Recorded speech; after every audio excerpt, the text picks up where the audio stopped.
Mindy Finn, friend, co-conspirator, founder, CDO of Citizen Data, and before that, executive director of Stand Up Republic, and worked in a number of civic engagement programs, as well as campaign strategist for both George W. Bush and Mitt Romney. It is a pleasure, an honor, and a joy to have you join us. So thank you for being part of Preamble.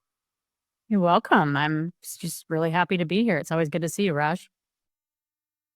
So, Mindy, we can honestly call you like a civic entrepreneur. I mean, you've done just amazing stuff and started a number of organizations, worked at the intersection of tech and politics now for 20 years. Looking back on it, have there been like significant moments or turning points for you along the way that really kind of links all of your time to where you are now?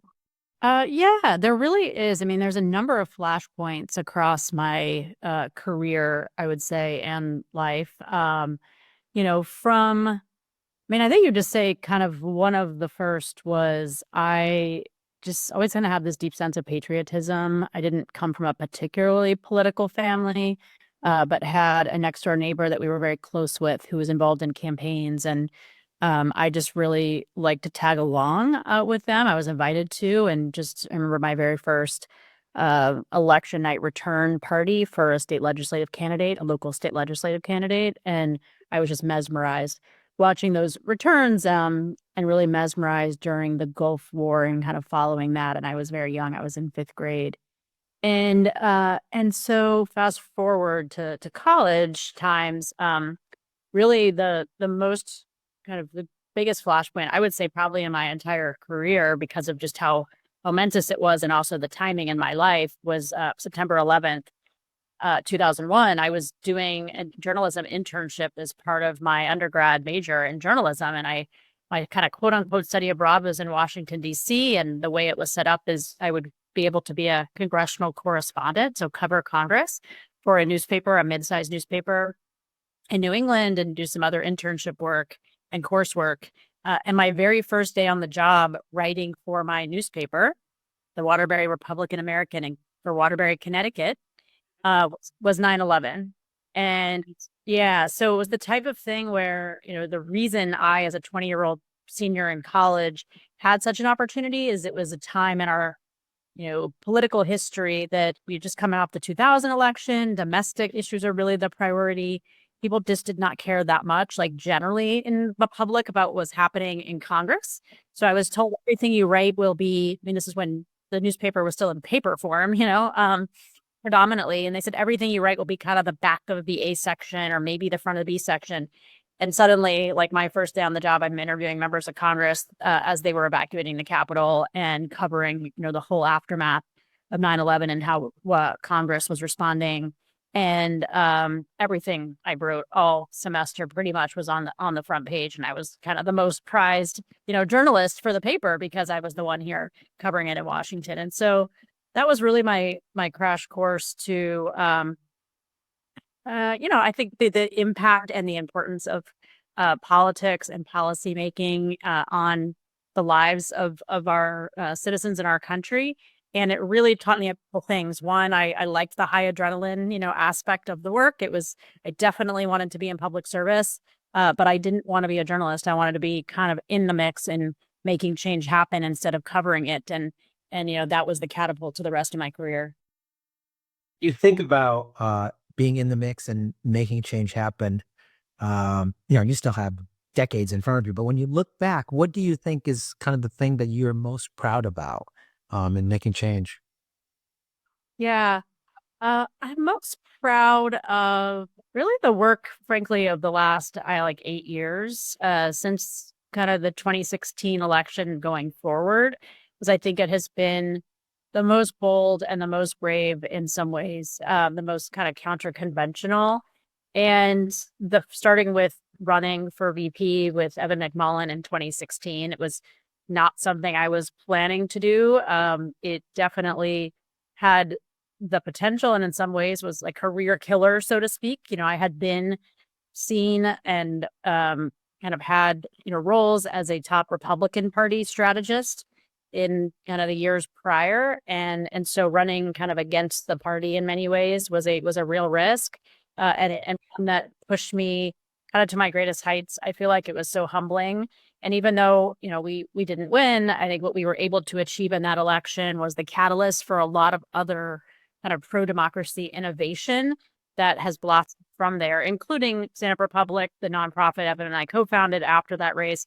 And from that, Citizen Data, my current entity, was born.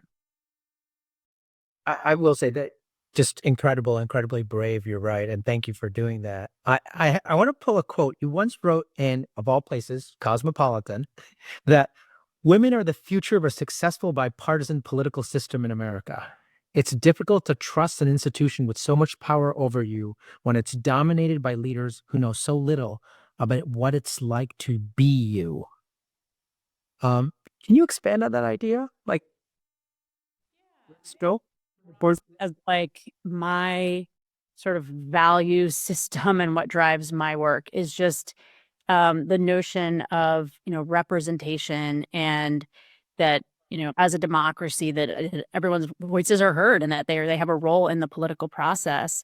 And kind of everything I've done has been to hopefully achieve a greater sense, actual greater representation and a sense of being heard and empowered in the system. And I think for women, we're making progress on that front, but there's definitely a gap in that women are more than 50% of the voters.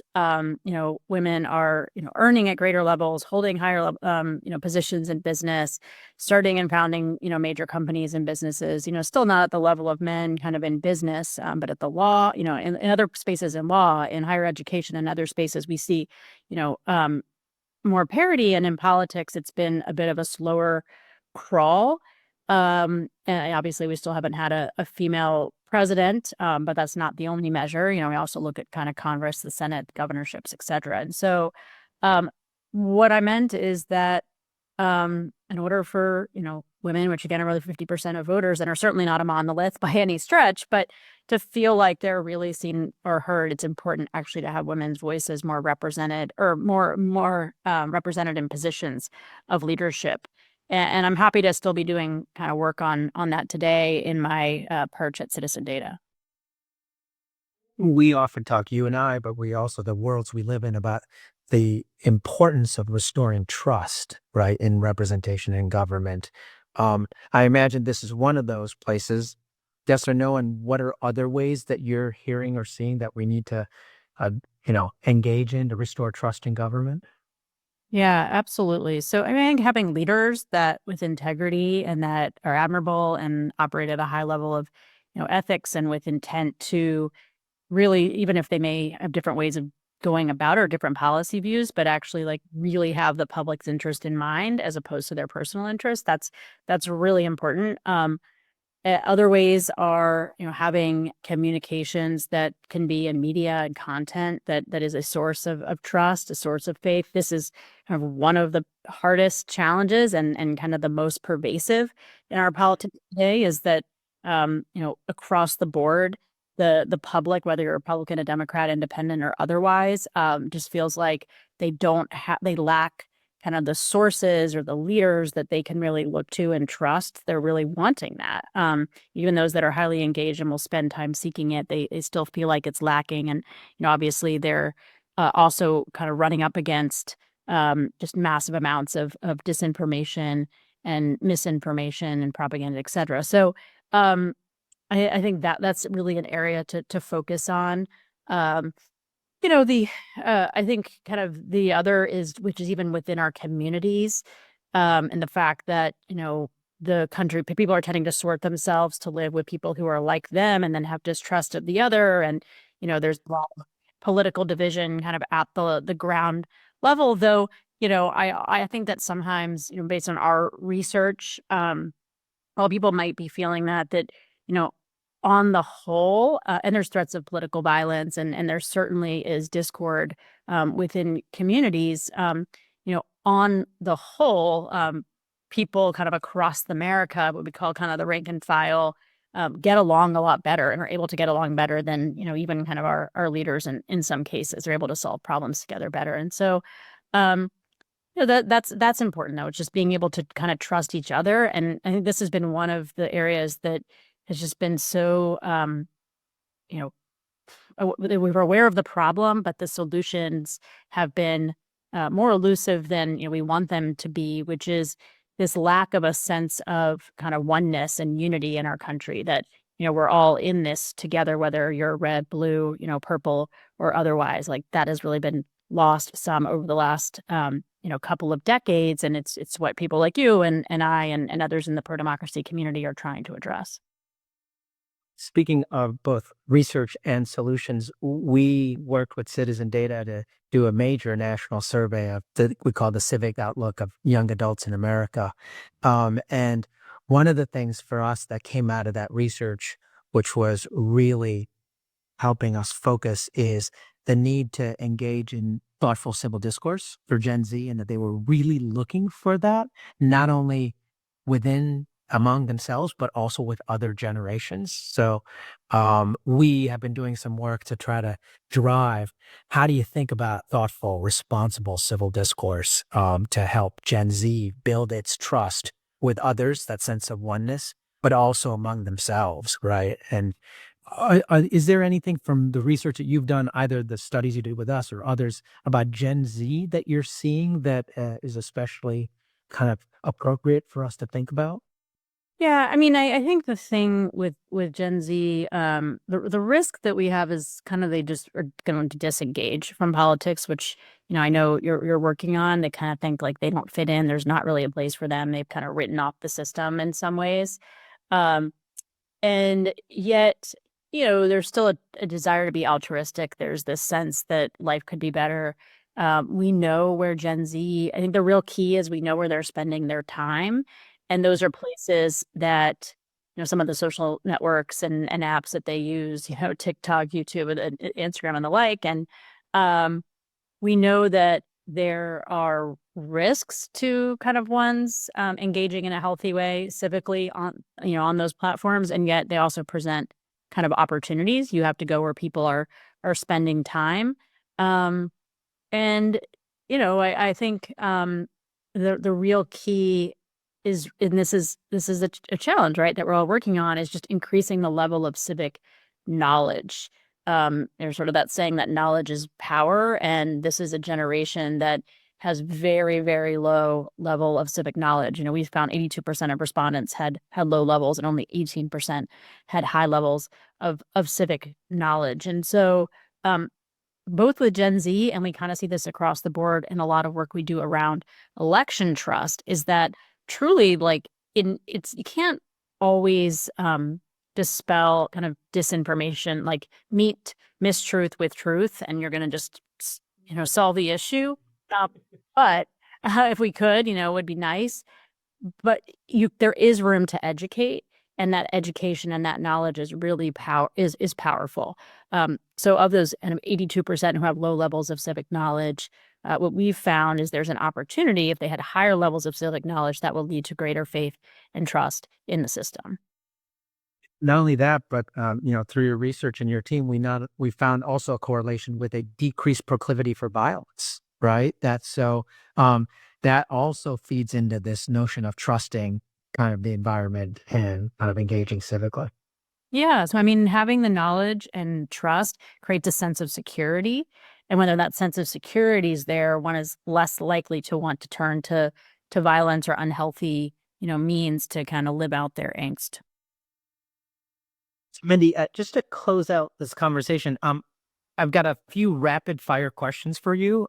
They come from the way in which citizens and scholars talked about what it requires to be an effective citizen, which is being civically well informed, productively engaged for the common good, and committed to democracy in America. So I'm going to ask you three questions quickly, and just tell me what comes first to mind. I'd love to know about it. The first is, are you optimistic about our democracy? Yes, I am optimistic about our democracy. I have, but for two reasons. I mean, I believe that our institutions are at great risk. They're fragile. They're at great risk. I think sometimes we can kind of undersell that. I think they are really truly at risk, and there probably needs to be more attention to that on balance. On the other hand, I have great faith in both the American people writ large as well as leaders who are stepping up to really protect and strengthen our democracy, both in the short and long term, and feel really grateful, like you, to be part of a broader ecosystem who is doing that work. Can you share a time you actively engaged in your local community and what made that experience meaningful for you? Yeah, absolutely. So this is a very like niche issue, but that's where a lot of people, we forget engagement in politics is very local, and there I think it can tend to very much transcend all kinds of differences and fall on different lines. In my community, there was a debate over adding a play area to a green space in the neighborhood. There was no kind of playground or play area, and this is a very fierce debate over several years, with people that I would have otherwise been surprised, kind of against it, and other people being for it, for various reasons. And I participated both in kind of signing petitions and filling out surveys related to it, but also showing up at meetings to share my view on it. And it kind of sounds a little bit trite or silly given the bigger problems that we're dealing with. But I actually don't think these issues are, and also is kind of a microcosm of how the democratic process works, because the end result was that it was a compromise. They moved forward, they made it smaller and take up a lesser footprint than maybe some people would have liked. So there would still be green space. So green space plus play area. And play area looks more natural. It's the type that's natural as opposed to like a colorful, gaudy playground, which would kind of allay concerns around, it being an eyesore.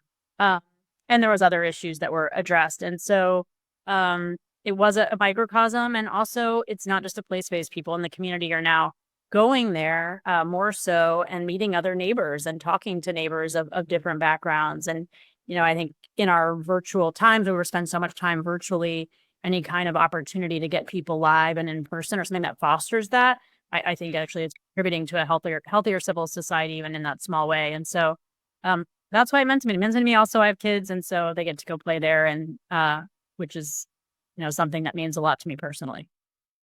You do not have to convince me of that, right? I live in a town of 8,000 people in Maine. We're actually scheduling going down to the school committee meeting tomorrow at 7. Our family was talking about when we're going to get there, right? It is what you do. And, right, all politics is local, and it's especially hyper local when it comes to issues that you and I are talking about.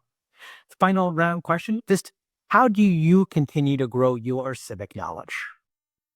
How do I continue to grow my civic knowledge? I listen to a lot of podcasts and books, so I will say, um, it's not only that actually my consumption volume, like quantity, has gone down over the last few years, as I hope kind of disproportionately or inversely proportionally my quality up. I do not watch cable news, like hardly ever, except for things like election returns or debates or special events. I, do not kind of like regularly kind of consume Twitter, which at one point I did. I even used to work for them, or X now. I'm not kind of regularly on social media. Have put a lot of discipline on it, where I try to, again, focus on quality. So I read long form articles, in all kinds of publications. I listen to podcasts, and I, read books, not as much as I would like and aspire to, but as much as I possibly can to go really deep. This is one of the reasons you and I get along so well. So I haven't had a TV in my house for 20 years. So yeah, just other ways and of consuming and really developing knowledge base, right? It's important. So I've been Mindy Finn, thank you so much. Thank you for your service to our country. Thank you for all of the ways in which you've done that, being a role model as a civic entrepreneur and a partner in all of this work. Really appreciate your time. You as well, Raj. Thank you so much. So, okay. Take care. Bye.